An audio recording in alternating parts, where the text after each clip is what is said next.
Welcome to this Good Missouri Politics. Memorial Day break over. The season of politics never stops here as we go into the summer. With the senator at the center of everything at the end of session, Senator Paul Wieland, Jefferson County. Welcome back to this week of Missouri Politics. Glad to be here, Scott. Yeah. Let me just start off. The FRA. It is something that a lot of folks, even if you follow politics, you don't know. Hospitals tax themselves. That money is sent to Washington. You have to pass a bill. Used to be every 4 or 5 years. Now it's every year to allow them to bring that money back into the state. And it really does fund a lot of hospitals. A lot of hospitals go out of business without that money. Right. You put an amendment on, and the reason you were probably the only person that could do this, you're legitimately pro-life. You've filed lawsuits against the Obama administration at the time and won them when everybody else kind of poo-pooed and said it wouldn't work. And you're not running for Congress. It's not a stunt. You put a pro-life amendment on the FRA, and it really was the crux of what kind of ended session a day early. Tell folks what the motivation was and the strategy behind that amendment.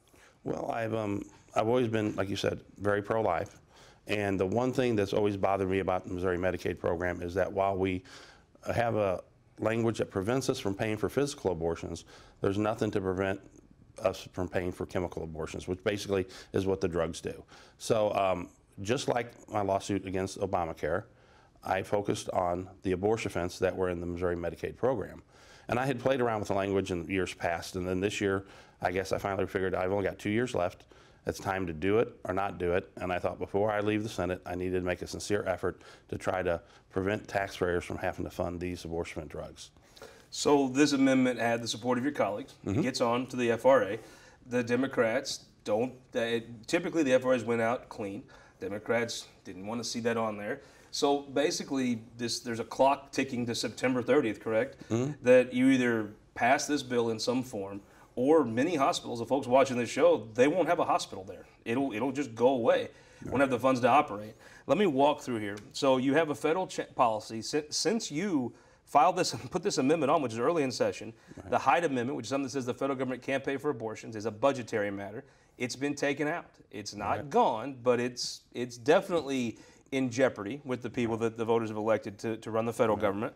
Now you have a leadership that has said, okay, no matter what, we gotta pass this out. This has to pass for the betterment of the state. Right. Walk folks through, when you really break this down, what I've always felt like what will happen is, looks like you're gonna win.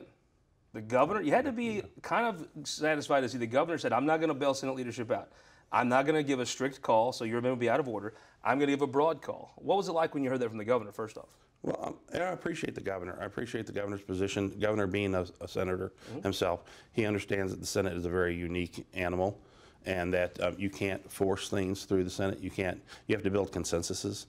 And I think that because the governor understands that, that's why the governor's kind of taking a hands-off approach and saying, you guys need to work this out. And then when you get it figured out what you want to do, bring it to me. The first fix was the governor gives a really strict call where your amendment's out of order. The second one was maybe there's a rule promulgated that does what you're looking for, but doesn't really, but also you would have to put in statute. Are you open to a rule change to satisfy your concerns? Yeah, I've been open ever since I put the amendment on the bill. I've been open to negotiations and talking. And actually, me and Senator Hagman came to agreeable language between what I thought was, I thought Senator Hagman represented leadership, so I thought Senate Republican leadership and myself had come to an agreement on what language was acceptable. And then it just kind of sat there and we didn't go nowhere until later on in the end of session. But I've always been willing to sit down and talk about how we can accomplish what I want to accomplish. I got open door policy. I'm willing to talk to anybody.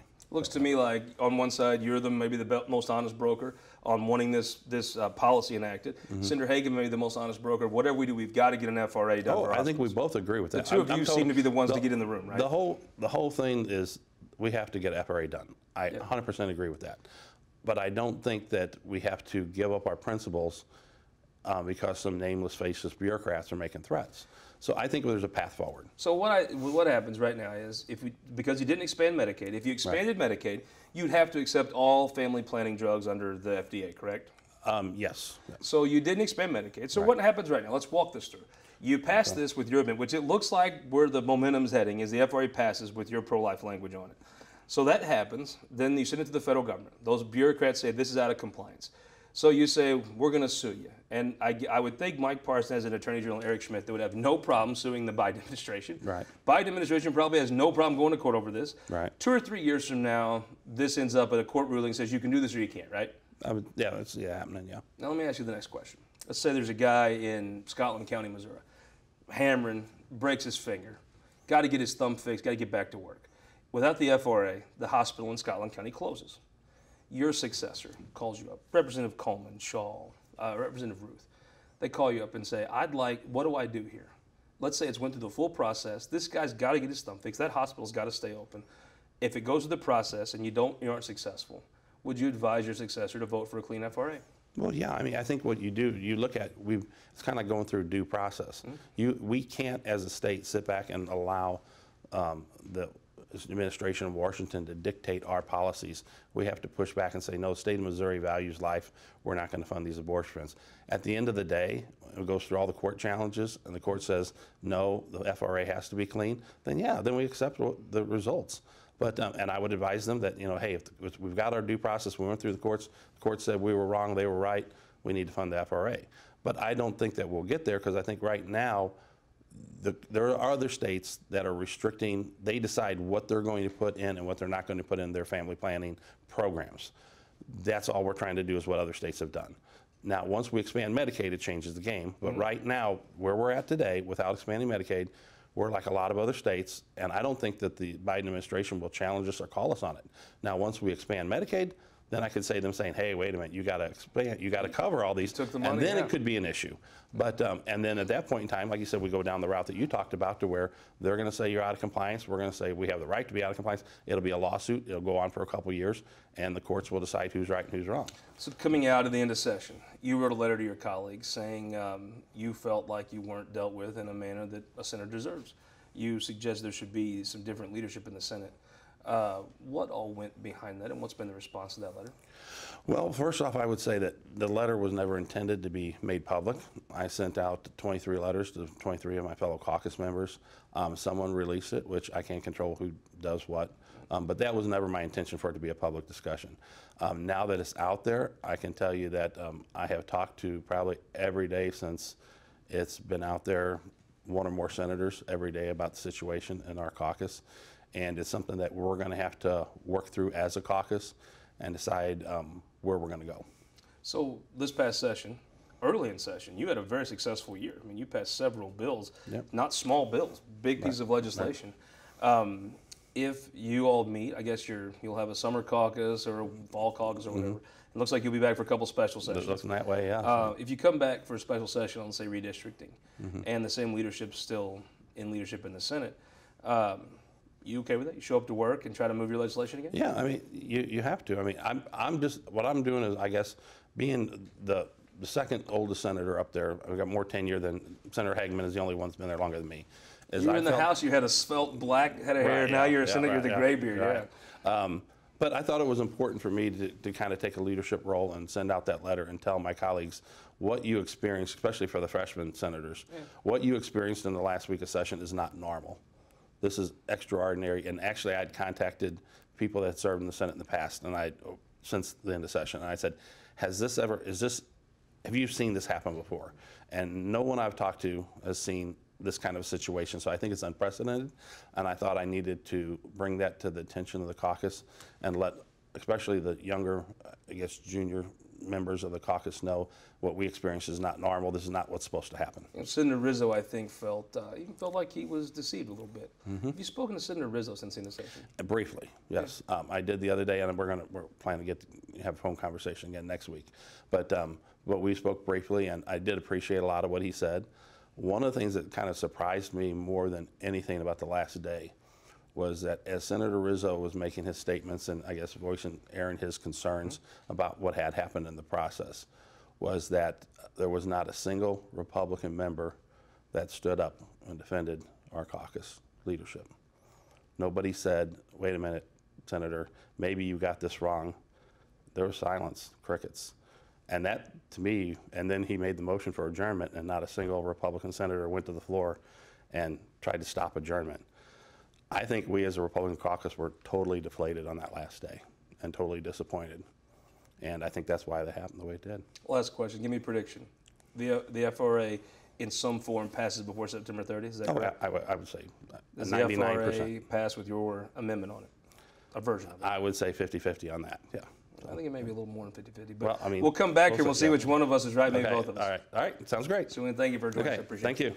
We'll be right back with our Opinion Maker panel, but first, go to showmissouri.com. This week we're in Putnam County, Missouri, where the PC stands for Putnam County, not politically correct, the home of the Fighting Midgets, one of the best counties I've ever been to, Rolling Hills. They sent their state rep a letter one time that said if you give the speech he was planning to give on succession, they were so pro you, and they said if you come back to Putnam County afterwards, you should brandish your gun because you're going to need it.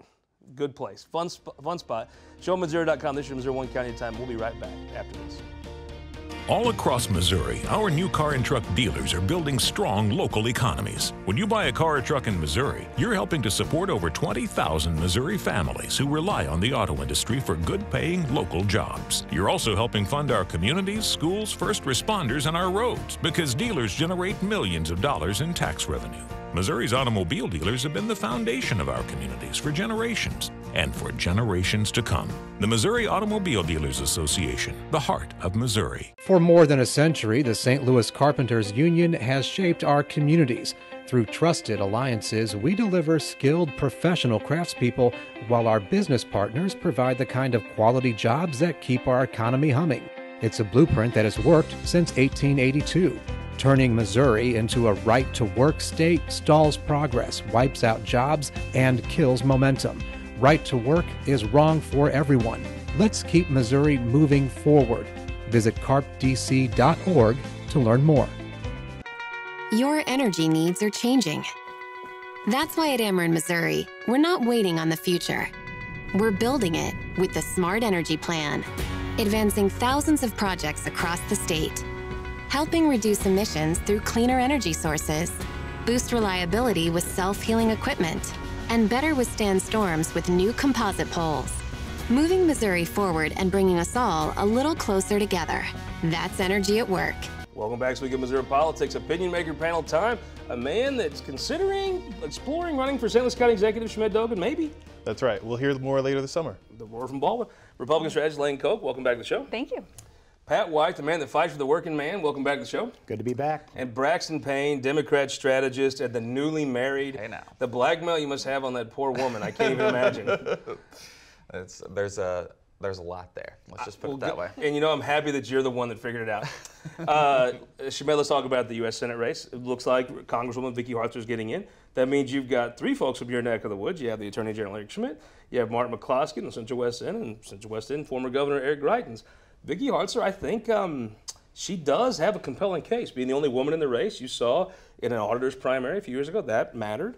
Then being the only rule person. I mean, size it up. Well, I think it's going to be an interesting race because you got 2 or 3 other members of Congress considering running. I've heard Ann Wagner's name thrown around, Jason Smith. And so, you know, people will kind of wait to see how the field shakes out. And then, of course, you're going to have all these down ticket consequences. You've got people in our caucus, you know, looking at running for those congressional seats. So I'm just sitting back and kind of waiting. I'm not endorsing anybody except for anybody but Greitens. So. Lane Koch, I mean, it looks to me like you've got a couple lanes here. Yep. Vicky Hartzler could apply to the most right-wing of people. Yep. Plus, she's kind of in a lane where, you know, she's never been accused of having like a sex dungeon, and she's never pulled a machine gun on people. She's kind of in this race, maybe in the establishment lane with Eric Schmidt. I really thought when Martin McCloskey got in the race, that was probably a good thing for Eric Schmidt. Who does Vicky Hartzler help or hurt? You know, I think Vicky Hartzler hurts Eric Schmidt. I do. I think that Vicky is going to pull a lot of female votes. She has the largest geographic region. I think Mark McCluskey absolutely takes votes from Eric Greitens. And my wish would be that everyone except Eric Greitens get together and talk about who has the best chance so that we can avoid an Eric Greitens. You know, honestly, running for office, people in the media always mock it and say, oh, what idiots. It's very, very hard to do. It is extremely hard to win an election, and glossing over that's just silly. Martin McCloskey gets in. Now, you have to assume the first time the person runs for office, they're going to make some mistakes they make. But I've seen him be pretty savvy thus far. I mean, the way he's approached it's been pretty well. Absolutely. He's using Arsenal. They're a fantastic firm. I think they're doing a great job. Mark, I think, represents a lot of Missourians that ticked off. Yeah. Braxton Payne, I mean, you have to look at this, right? If you have Eric Greitens, you got a legitimate chance to win a Senate race. Who with? Is it Scott Sipton? Is it this Kuntz guy that has been in the military? I think if you put up anybody against Eric Greitens, you have a very good chance. I mean, it could be an empty suit. But also, I think Mark McCloskey, you said he's from Central West End. I mean, according to his campaign photos, he's probably more likely from Butler County. All you city people, with the nice little, you know, gold chain that he had there. All you city people love the city until you run for office, and y'all want to act like us hicks. Apparently, I mean, he's the Republican, not me. But I really do think that if Eric Greitens is the nominee, which is a very good possibility, especially if you have 7 people in the race, I mean, he only needs 20% of the vote. And I think he could very well likely get that, and all the polling shows that he has high name ID, which is what you need in a primary. So I think that would be a very interesting race for any Democrat to get in. Pat White, I'm going to throw one name to you, the person I think could win this race. It looks to me like if you have an Eric Schmidt, the Republicans are going to keep this seat with the Democrat administration. Outside of that, Jay Nixon. Yeah, I've heard that too. And Jay has always been a friend of pretty much everybody in Missouri, but especially labor. And, you know, I like Scott Sifton. I don't know that Scott has the name recognition to beat an Eric Schmidt. You know, it's just funny that I'm going to sit back and eat my popcorn and watch the primary because, you know, it's one of those races where the litmus test begins and ends in Mar-a-Lago. You know, they're all going down there to, you know, figure out, you know, to get the blessing of a guy who won the state by double digits. So I don't, you know, I'm interested to see where that goes. Pat White, even among your members, I mean, Donald Trump still has a deep connection to this state. Now, you can say that's good, that's bad, whatever, but there is, the fact of the matter is, I'm going to Reynolds County later today. There's Trump flags that are still up, and it's June. I mean, the connection he made to this state is a unique thing, and it's still very real. And I don't get it, but I understand, and yeah, because I've got, you know, people where I'm at in O'Fallon. Yeah. You know, so yeah, we'll see. Like I said, I'm interested to see where that shakes out. You know, you got a guy who's famous for having an assault rifle on protesters, another guy who's famous for blowing up, you know, plants in a field. You know, who are, you know, seem to be the front runners, and we'll see what happens. Like I said, I'm going to sit back and watch. You know, the Democratic side, I don't really know much about the other 2 guys on the other side of the state, but Scott's a good guy. I hope that he gets his name out there, and we'll sit back. Scott's an underrated campaigner, isn't he? Yeah, he works hard. He does. You know, but when it comes to that, it's really more about name recognition than anything else, you know, especially on the statewide. Prediction time. I'm going to ask them which member of Congress gets in. Give me a surprise. I want to ask you, does Jay Nixon file next year? Let's just say I hope so. No Missouri. In the history, going Thomas Hart Benton, Kit Bond, Stuart Symington, no one's ever had more folks walk into a booth and check Jay Nixon than anybody else. Add up everybody in the history of the state. He has more people voted for him. Does he run for U.S. Senate? No. Which member of Congress, Lane Koch, that's looking at this actually runs? Most likely to run? I don't know. You know what I think about Nixon, though? What? I think if Greitens gets through the primary and Nixon were to run, he swings a lot of Republican votes. I agree with that. He always has. Give me a member of Congress most likely to jump in. I think there's a good chance Jason Smith does it. I mean, he's got a lot of great credentials. He's like the other congressmen. He's not necessarily well known throughout the state, but if he gets that Trump endorsement especially, he's your guy. Don't sleep on Billy Long. I think he's seriously considering this as well. Person, I think that she's going to do what she wants to do all day long. She's not going to take orders from anybody. If Ann Wagner wakes up one day and runs for U.S. Senate, she will. She'll be very formidable. And I think that the thing about her is no one's going to convince her or influence her. She's going to do what she wants to do. It's going to be interesting. Yeah. Pat White, the legislature moved the gas tax out, going to increase it a couple cents a year for a few years. You know, to me, I'm not a tax guy, I'm not a government guy. But by George, the state is infrastructure poor. We need roads. And this isn't a thing where you define infrastructure as all sorts of other stuff. This is like roads. This is actually the one thing you'd all agree on. It looks like it may be heading to the ballot. What happens? Well, you know, it looks like that kind of took a downturn from Ashcroft's office last week. He kind of said the ballot language is wrong. Now they got to go back and get 100 and so many thousand signatures in, I don't know, 30 days. You know, it's one of those things where we actually teamed up with the chamber. Because if somebody doesn't like the tax, they can get 100% of that tax back at the end of the year. All they got to do is keep the receipts. So really, it's one that it's really a tax on people coming through the state more than anything if you want to get your money back. They did it in, I believe, South Carolina. And so it's really something that if you're a Missouri taxpayer, you can get all that back. You know, we're trying to get the folks coming through the state, and it's $500 million that's not even been matched yet by the federal government. So that could be $1 billion in roads and bridges. So now that Braxton's married, he's settled down. He probably can save all his receipts and turn them in the year. I am nowhere organized to do that. I just think it's, you know, if you look at that big truck I drive, In 1992, when the last major infrastructure thing was done, that truck got about a third the gas mileage it gets today. You're getting taxed per gallon. You're really probably not paying near as much as you were because it's per gallon, and cars are more efficient. Yeah, but the thing is like this provides much needed jobs. And like, you know, outside of, you know, our roads and our bridges are failing, you know, our school buses go across those bridges every day. And, you know, the last thing you want to do is, you know, have your school bus go across a bridge that could collapse at any moment. We've needed to do it for many years. I'm glad it finally passed. I'm glad that the team effort between the chamber and organized labor pushed this through. But I think the one thing that we forget is that this will provide jobs, but also those jobs will provide money for school districts and taxes, and they'll stay in our local community, and that's the most important thing. Schmidt, Dogan, I mean, this made it through the legislature. Will legislators go out and defend this? I think so, because this is different than the sales tax that the voters rejected before. A gas tax is really more like a user fee, and like Pat mentioned, it's refundable. I mean, how often do you hear the government saying, you know, we're going to take your money, but you can get it back? And it's proven to be effective in South Carolina, and roads are one of the basics that every conservative says that our state's got to do. You can't build your own roads. Well, it's one thing to be conservative, another thing to run this like a business. Well, businesses invest in their business. If you don't, I mean, not a very good businessman. I think they'll get back on the ballot. I mean, I think the way this is done, you can go back and get on. There'll be some lawsuits and stuff, but let's assume this is on the ballot. What happens?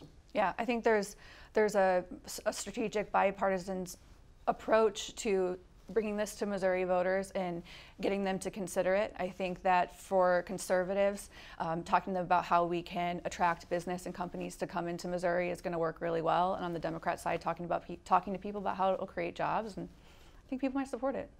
I think, though, too, the Americans for Prosperity, the ones that are, you know, funding or potentially funding a ballot initiative, they don't have the infrastructure in Missouri. You know, right to work, putting that on the ballot was a tough feat, you know, with a lot of money spent, but also a lot of volunteers. Americans for Prosperity don't have that, so getting it on the ballot, especially collecting that many signatures in, you know, 30 days to put it on the ballot, I just don't see it as a realistic feat. It's interesting, and you've actually been, I'm not an expert in actually getting these signatures.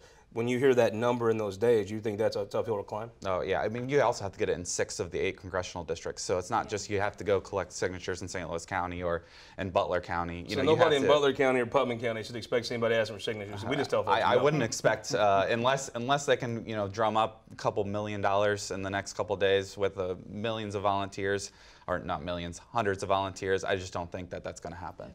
Lincoln Days this week, and everybody's going to talk about IP reform. Shouldn't you just make them get the signatures in every congressional district? I'm kind of fine with what we have right now. I think 6 out of 8 congressional districts is a pretty high hurdle to meet. I'm more concerned about kind of the different standards. I think you should have a different standard for a constitutional amendment than you do for just putting something in statute. You stand outside Hickory Log in Dexter, Missouri, and ask somebody to sign something from the government. If you get 5 suckers, I'd be shocked. Yeah. Wouldn't it just be easier, instead of IP reform, just have them go to Memphis, Missouri, go to Bunker, Missouri. Try to get those folks on board. This is what I do for a living, is paid field, and getting, I agree, a constitutional amendment is incredibly challenging. 6 out of the 8 is incredibly challenging. But they pick Chesterfield and Lee Summit. None of them come down and see us hit. You need a year and a half and millions of dollars to accomplish that with paid field staffers, not just volunteers, and it is an exponential feat to do it. So is the only hick on the panel, I'm the only one who thinks you should get us hicks to sign it too? Oh, you do, but you have to go, like this past year, getting an initiative on the ballot. We usually go to places like DMVs and libraries. You have to go door to door. With this past year, we had to go door to door to get initiatives on the ballot. Now, you can't just rely on people. Should it only be in the places where the doors are real close together, or should it be like in Butler County, where the roads are about the houses are a quarter mile apart on a gravel road? Well, you should be targeting people so that you Maybe Medicaid would have more support if somebody on a gravel road had signed the petition. Yeah. Pat White, you had a very good week this week. Folks, there's paycheck protection. I've heard this argument from so many folks that the way they did this was illegal. The only way they could get it through the legislature was to opt out different folks.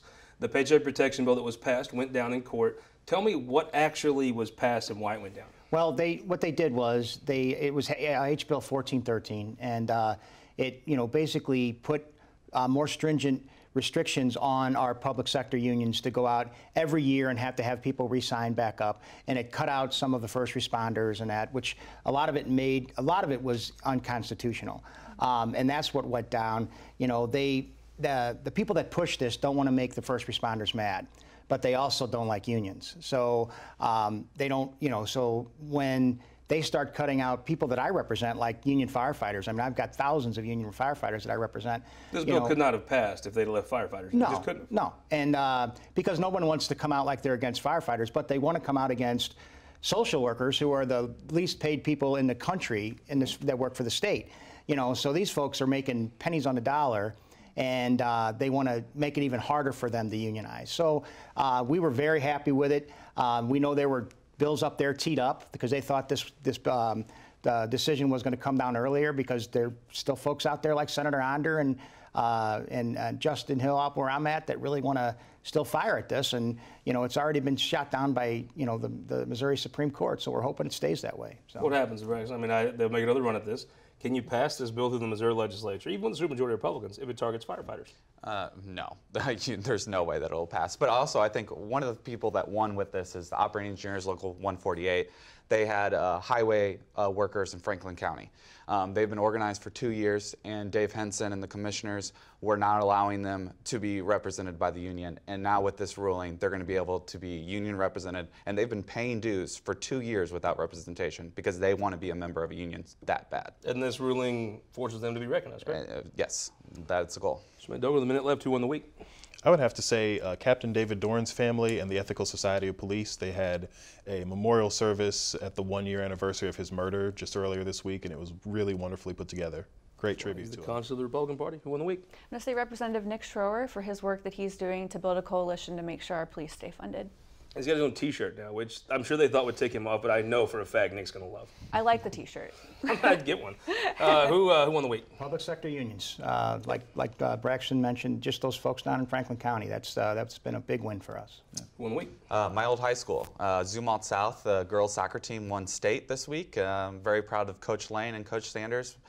They did a lot for me when I was in high school, and I'm really proud of them. And you're like involved in all these different sports that I don't even know about. But when I talk to you, you're like going to a sporting event, a volleyball thing or something. Yeah, it's a hobby, but also a lifestyle. There's a reason you're so skinny. He's an athlete. I'm going to tell you who I think won the week, and it's a person who's been predicting something for a long time. It's Susan Klein, Missouri Right to Life. She's been predicting that hydrogen would go away and all these things that, frankly, folks thought were very theoretical would become more real to Missourians. And when you think of the abortion issue, I think she was right. She was the lone voice crying in the wilderness for a long time on this, and it looks like her day's come. Hope we'll see you next week when we'll see you at Lincoln Days on This Week in Missouri Politics.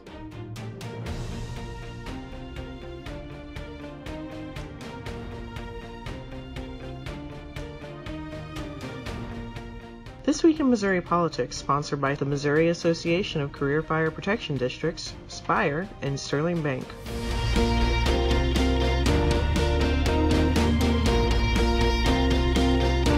Guys, thank you so much for watching this show. I want to tell you about a new thing we're offering. It's the Missouri Times Podcast Network. You'll get this show every week. If you want to listen to it in your car, you don't have time to watch it. You'll get our Show in Missouri podcast, History of Missouri, one county at a time. You'll also get our midweek update. Once a week, I throw up the Facebook Live. We talk politics, usually eat a lunch and discuss politics. You'll get to hear all those things come right to your phone. Subscribe to us on iTunes or Android. Missouri Times Podcast Network. Please join us and subscribe.